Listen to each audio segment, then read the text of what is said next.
Journal. So you can write a song. And so what do you start with? You start by borrowing a melody from the Beatles tune and thinking some chords to make a song. Or you start with the chorus or what I just thought. Well, Steve. Let me tell you. I'm glad you asked that because it really is good. Oh, radio audience. What I do is I write titles, like the titles of the song are Love Night, and the next one's, Listen to You, Dad, whatever. So I keep a list of titles, and when I sit down to write a song, I'll pick one, and often that'll give me somewhere to go for the chorus, if I want to reference the title at all. Very, very rarely does the title have anything to do with what's going on in the song. But for me, it's a starting point. Then you figure out what it is you're trying to write about. And I don't know if I ever sit down and I feel sad, I'm going to write a sad song, and I feel angry. It comes up a lot. But I found that having a title is a good way to go because one, I'm not the kind of musician that has a bunch of musical ideas in my head and I'm sitting around like I was along and Steve mentioned the practice. And then sometimes there'll be a specific kind of music, and then you go back and pick out an old scaffold record or get one of those American anthology music things and steal a couple of chords and start there. Beatles are always a great place to steal a couple of things. And by the time you write the song, it's not going to sound anything like where you were getting it from, but it gives you a starting place. And then I tend to channel whatever sort of demons or angels are hanging out in my ear that day.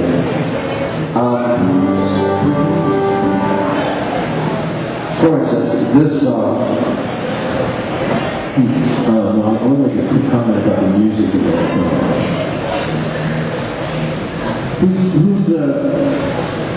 Who can raise your hand to make a noise if you actually play an instrument and try and write? Anybody like that?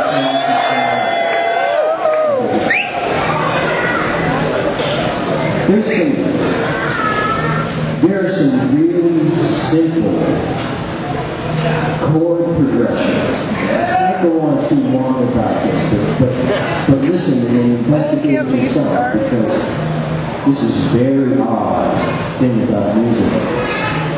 There's a symmetry in music that we respond to that mirrors our emotional response to music, okay? At its very most basic level, we'll hear a pitch, we'll hear a note, and then in that note there's overtones in that note. So up the pitch, there's overtones above it, okay? And that kind of comes out being a chord, right? You can go the other way.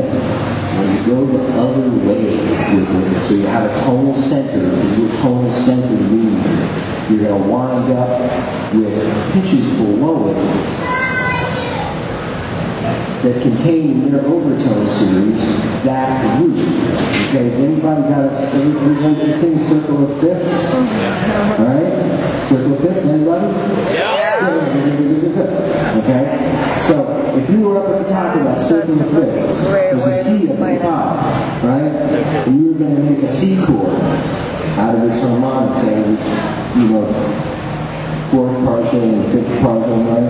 So you're going to go C, you're going to go over to G, one click to the right, and you circle the fifth, C, G, right? Then you're going to go 3 fifths from that, D, A, E, down here E, and there's your little triangle there in your circle, that's the C chord, okay? If the C is actually the tonal center of something, right, then that C up at the top is going up to G and go down to F. If it went on the clockwise side of the thing, down 3/5 to E, it's going to go counterclockwise, 3 flats to A flat. Okay?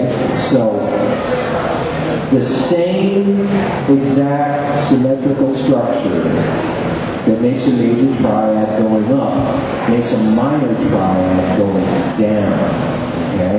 So when you hear a C chord, okay, that's nice, that's somewhere. But that's up. That same exact inversion in intervals from that tonal center takes you to F minor. That's the other side of that C chord. That's as far away as you can get from the C and still be in that tonality. That's a really basic cadence in Western music of the 1/4 minor amen, you know.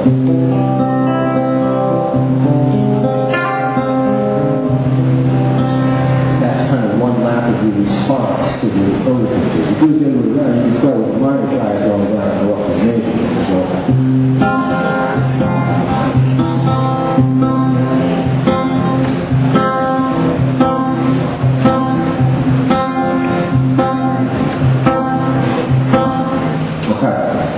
So you hear that, right?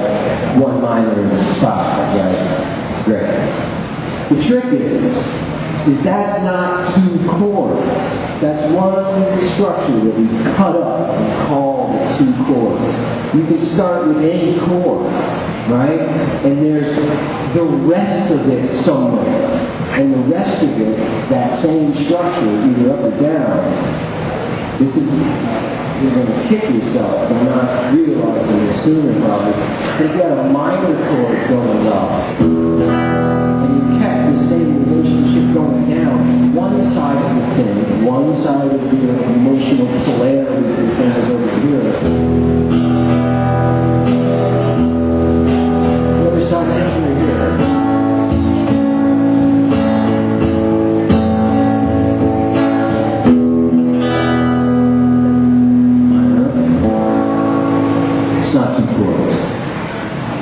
It's one lag of the overtone series around the repeat. These symmetries are going to be present in all the writings, how we feel music. And you can look at it, you can look on the circuit of fifths, there's other graphic representations of it, you can see. But the chord thing, like having a list of chords, is not going to help. If you're trying to put chords together, it's not going to work. Jerry puts these chords together, and goes G, C, D. Okay? Or G, D, C in this case. Big deal, but this is the same symmetry. The G triad up, the D triad above, it's just sort of ping-pong back and forth with the tone center. He goes to the chorus, he plays G, E minor. G, E minor, again, look on your circle of fifths, and you look at the key G, and you'll see G represented here, E minor here. They're exactly the same shape in this reflection. Both is the same way. So here's G, E minor, same chord, ping pong back and forth in the C and D. So it's all going to be these symmetries going back and forth around the tonal center. All of these things. Talking more about it later. Let's see.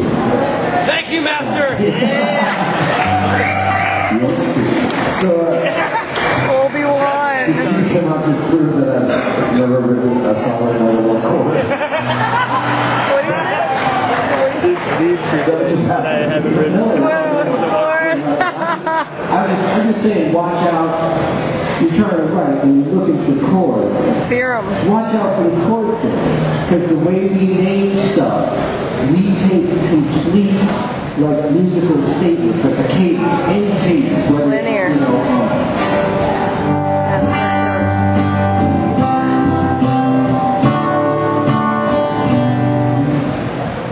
and we cut it up into names, and you don't see the symmetries. The names of the chords that are the power. And if you listen to music, and you look at the thing, not through the lens of this naming system of chords, but actually just like look on the circle of fifths, as you usually do it, and see where the chord is, and see where its reflection is. You're going to find all the cadences just like that. It's kind of where the stuff came from. We got away from it. There was a bunch of shit added on to it as we went. But this was this was sacred geometry in the 13th century. And this was, you know, Pythagoras looking at the world, math being an exact analog to the world. It's still true. It's where all that stuff comes from. Really, the best thing to do is responses to this. Anyway, so let's don't worry about it. So, I was pondering that several trips Only you could make me understand. when these guys pulled up and shot everybody in the neighborhood. Finally, like a quarter. Yeah.